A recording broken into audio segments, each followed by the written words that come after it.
31,755, گلگت بلتستان میں 9,526، اسلام آباد میں 95,491، جبکہ آزاد کشمیر میں 30,314 کیسز رپورٹ ہوئے۔ ملک بھر میں اب تک 1,71,15,272 افراد کے ٹیسٹ کیے گئے۔ گزشتہ 24 گھنٹوں کے دوران 51,982 نئے ٹیسٹ کیے گئے۔ اب تک 10,02,430 مریض صحت یاب ہو چکے ہیں، جبکہ 4,893 مریضوں کی حالت تشویشناک ہے۔ پاکستان میں کورونا سے ایک دن میں 70 افراد جاں بحق ہوئے، جس کے بعد وائرس سے مرنے والوں کی تعداد 24,783 ہو گئی۔ پنجاب میں 11,779، سندھ میں 6,556، خیبر پختونخوا میں 4,730، اسلام آباد میں 842، بلوچستان میں 335، گلگت بلتستان میں 169 اور آزاد کشمیر میں 672 مریض جان سے ہاتھ دھو بیٹھے۔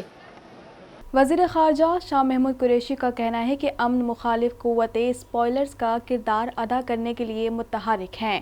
ہمیں احساس ہے کہ کچھ امن مخالف قوتیں تخریب کاری کا کردار ادا کرنے کے لیے متحرک ہیں۔ مزید تفصیلات جانتے ہیں اس رپورٹ میں۔ وزیر خارجہ شاہ محمود قریشی کا کہنا ہے کہ امن مخالف قوتیں اسپوائلرز کا کردار ادا کرنے کے لیے متحرک ہیں۔ افغانستان کی موجودہ صورتحال کے حوالے سے بات کرتے ہوئے وزیر خارجہ شاہ محمود قریشی کا کہنا تھا کہ افغانستان کی بدلتی ہوئی صورتحال پر سب کی نظر ہے۔ سب افغانستان میں امن و استحکام چاہتے ہیں، کوئی بھی وہاں خون ریزی نہیں چاہتا۔ سب چاہتے ہیں کہ افغان طالبان اور سابقہ حکمران تمام مل بیٹھ کر ایک ایسا سیاسی ڈھانچہ تشکیل دیں جس میں سب کی شمولیت ہو، جو سب کے لیے قابل قبول ہو، تاکہ معاملات معمول کی جانب بڑھیں۔ وزیر خارجہ کا کہنا تھا کہ ہمیں احساس ہے کہ کچھ امن مخالف قوتیں تخریب کاری کا کردار ادا کرنے کے لیے متحرک ہیں۔ یہ افغان قیادت کی فہم و فراست کا امتحان ہے کہ وہ ان چیلنجز کے ساتھ کیسے نمٹنے ہیں۔ دنیا دیکھنا چاہتی ہے کہ طالبان جو کہہ رہے ہیں کیا اس پر عمل بھی کر رہے ہیں۔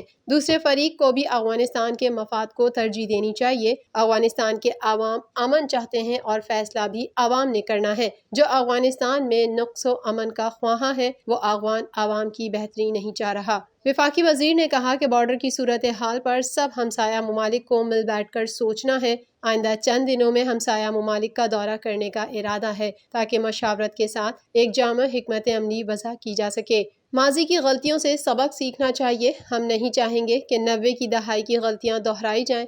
ہمارا مقصد افغانستان کی بہتری ہے اور اس مقصد کے لیے ہم کوشاں رہیں گے۔ ہم افغانستان کی بہتری میں دلچسپی رکھتے ہیں۔ شاہ محمود قریشی کا کہنا تھا کہ ہم افغانستان سے پرامن انخلا کے حامی ہیں اور اپنا مثبت کردار ادا کرنے کے لیے پرعزم ہیں۔ کابل میں تعینات ہمارے سفیر کے بھی مختلف شخصیات کے ساتھ روابط ہو رہے ہیں۔ پاکستان آئے ہوئے افغان وفد کی مجھ سے اور وزیر اعظم عمران خان کے ساتھ ملاقات اور تبادلہ خیال ہوا۔ سب امن کے خواہاں ہیں۔ ترجمان دفتر خارجہ زاہد حفیظ نے کہا ہے کہ دنیا افغانستان میں نہیں بلکہ وہاں موجود دہشت گرد گروہوں پر سرمایہ کاری کر رہی تھی۔ دنیا نے پاکستان مخالف دہشت گرد تنظیموں پر سرمایہ کاری کی۔ کچھ ممالک نے پاکستان اور افغانستان کو غیر مستحکم کرنے کے لیے کام کیا۔ مزید تفصیلات جانتے ہیں اس رپورٹ میں۔ دفتر خارجہ کے ترجمان زاہد حفیظ چودھری نے اپنی ہفتہ وار اور آخری پریس بریفنگ میں کہا کہ پاکستان افغان صورتحال پر دنیا بھر کے رہنماؤں سے رابطے میں ہے۔ پاکستان کے سفیر منصور علی خان نے سابق صدر حامد کرزئی اور ڈاکٹر عبداللہ سے ملاقات کی۔ انہوں نے طالبان قیادت سے بھی ملاقات کی ہے۔ افغان سیاسی قیادت نے پاکستان کا 3 روزہ دورہ کیا اور وزیر اعظم عمران خان سے ملاقات کی۔ اس ملاقات میں افغانستان کی صورتحال پر تبادلہ خیال کیا گیا۔ The foreign minister will also be visiting the neighboring countries of Afghanistan for consultations soon. We also remain engaged with the Afghan sides. Our ambassador in Kabul, Ambassador Mansoor Ahmad Khan, has met with the Taliban leaders, former President Hamid Karzai, Dr. Abdullah and others. A delegation of political leaders from Afghanistan representing different ethnic groups and political parties has also been on a visit to Pakistan. ترجمان دفتر خارجہ کا کہنا تھا کہ دنیا افغانستان میں نہیں بلکہ وہاں موجود دہشت گرد گروہوں پر سرمایہ کاری کر رہی تھی۔ دنیا نے پاکستان مخالف دہشت گرد تنظیموں پر سرمایہ کاری کی۔ کچھ ممالک نے پاکستان اور افغانستان کو غیر مستحکم کرنے کے لیے کام کیا۔ افغان سرزمین پاکستان کے خلاف استعمال ہوئی۔ اب طالبان نے افغان سرزمین پاکستان کے خلاف استعمال نہ ہونے کا مثبت اشارہ دیا۔ پاکستان افغانستان سے سفارتکاروں اور دیگر بین الاقوامی اداروں کے ارکان کے انخلاء کے لیے بھی کام کر رہا ہے۔ پاکستان نے وزارت داخلہ میں خصوصی سیل تشکیل دیا ہے۔ افغانستان میں پاکستان کا سفارت خانہ بھی کھلا ہے۔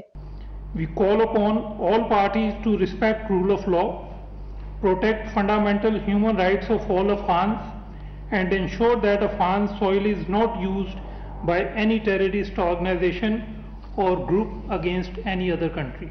ترجمان نے مزید کہا کہ افغانستان میں وسیع البنیاد اور سب کو قابل قبول حکومت قائم ہونی چاہیے۔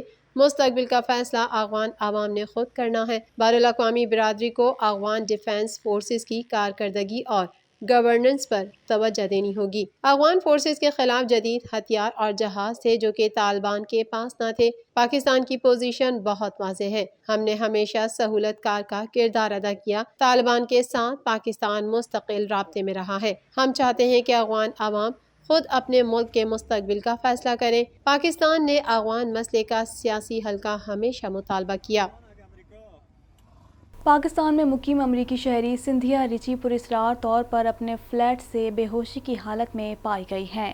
مزید تفصیلات جانتے ہیں اس رپورٹ میں۔ پاکستان میں مقیم امریکی شہری سندھیا ریچی پراسرار طور پر اپنے فلیٹ سے بے ہوشی کی حالت میں پائی گئی ہیں۔ ڈپلومیٹک انکلیو کے فلیٹ میں مقیم امریکی نژاد شہری سندھیا ڈی ریچی اپنے فلیٹ پر بے ہوش پائی گئیں، جنہیں ان کے ہمسائے نے پولی کلینک اسپتال پہنچایا، تاہم فوری طور پر بے ہوشی کی وجوہات معلوم نہ ہو سکیں۔ ذرائع کا کہنا ہے کہ بے ہوشی کی وجوہات کے تعین کے لیے کوششیں جاری ہیں۔ خاتون کا طبی معائنہ اور ٹیسٹ کیے جا رہے ہیں، جس کے بعد ہی حقائق سامنے آئیں گے۔ ایس ایچ او تھانہ سیکریٹریٹ خرم شہزاد نے بتایا کہ طبی معائنے میں سنتھیا ریچی کے بلڈ پریشر سمیت تمام ٹیسٹ نارمل آئے ہیں۔ سنتھیا جلد واپس اپنے فلیٹ روانہ ہو گئیں۔ سنتھیا کی ویسے ہی تھوڑی سی طبیعت خراب ہوئی تھی، یہ کوئی گمبھیر معاملہ نہیں۔ کراچی میں تاجروں اور سرمایہ کاروں سے خطاب کرتے ہوئے وفاقی وزیر خزانہ شوکت ترین کا کہنا تھا کہ بجٹ میں تاجروں کو سہولیات دی گئی ہیں۔ حکومت تاجروں کے مسائل کے حل کے لیے کوشاں ہے۔ مزید جانتے ہیں اس رپورٹ میں۔ کراچی میں تاجروں اور سرمایہ کاروں سے خطاب کرتے ہوئے وفاقی وزیر خزانہ شوکت ترین کا کہنا تھا کہ بجٹ میں تاجروں کو سہولیات دی گئی ہیں۔ حکومت تاجروں کے مسائل کے حل کے لیے کوشاں ہے۔ ان کا کہنا تھا کہ میں کمیٹیوں پر یقین نہیں رکھتا، اسٹیٹ بینک کے حکام سے ملاقات کے بعد آپ کے پاس آیا ہوں۔ حکومتی معاشی پالیسیاں بہتر ہوں گی تو سرمایہ کاری ہوگی۔ شوکت ترین کا کہنا تھا کہ تاجروں کو مطمئن کرنا حکومت کی ذمہ داری ہے۔ حکومت تاجروں کے مفاد میں اپنی معاشی پالیسیاں بہتر بنائے گی۔ معاشی بہتری کے لیے حکومت نے مختصر اور طویل مدتی منصوبے بنائے ہیں۔ وزیر خزانہ نے کہا کہ سرمایہ کا کوئی مذہب نہیں، جغرافیائی حد نہیں، سرمایہ کار کو جہاں منافع نظر آتا ہے وہاں کا رخ کرتا ہے۔ انہوں نے کہا کہ ماضی میں پاکستان نے کئی ملکوں کی معیشت کی بہتری کے لیے تعاون کیا۔ IMF پروگرام اور مالی مسائل کے سبب ہم سارے مسائل حل نہ کر سکے۔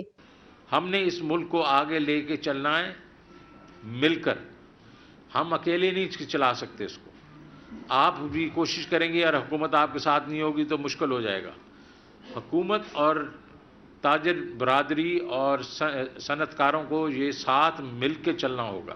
سندھ حکومت نے صوبے میں اسکولوں کو مزید ایک ہفتہ بند رکھنے کا اعلان کر دیا۔ اسکول ٹیچرز اور بچوں کے والدین کو بھی اپنا ویکسین سرٹیفکیٹ دکھانا ہوگا۔ مزید تفصیلات جانتے ہیں اس رپورٹ میں۔ سندھ حکومت نے صوبے میں اسکولوں کو مزید ایک ہفتہ بند رکھنے کا اعلان کر دیا۔ کراچی میں پریس کانفرنس کرتے ہوئے وزیر اعلیٰ سندھ نے کہا کہ سندھ میں اسکولوں کو مزید ایک ہفتے نہیں کھولا جائے گا۔ اس ایک ہفتے میں اساتذہ، اسٹاف اور والدین ویکسینیشن کرائیں۔ مراد علی شاہ نے کہا کہ اسکول ٹیچرز اور بچوں کے والدین کو بھی اپنا ویکسین سرٹیفکیٹ دکھانا ہوگا۔ اس موقع پر وزیر اعلیٰ سندھ نے شکوہ کیا کہ سندھ کے ساتھ سوتیلی ماں والا سلوک کیا جا رہا ہے۔ ہمارا مطالبہ ہے کہ ہمارے پانی کی کٹوتی کی تلافی کی جائے۔ واضح رہے کہ پہلے سندھ حکومت نے اسکولوں کو پیر 23 اگست سے کھولنے کا فیصلہ کیا تھا، تاہم اب وزیر اعلیٰ سندھ کے نئے اعلان کے بعد اسکول 30 اگست سے کھولے جائیں گے۔ ہم ایک ہفتہ اور اسکولز، یہی ہم نے اس وقت جو پوزیشن ہے کہ نہیں کھولیں گے۔ ہم چاہ رہے ہیں کہ اس ایک ہفتے میں اسکول ٹیچرز، بچوں کے پیرنٹس جو اسکول بھیجیں گے وہ ویکسینیشنز کرائیں۔ ہدایت ہے اور وہ خود بھی کسی کو بھی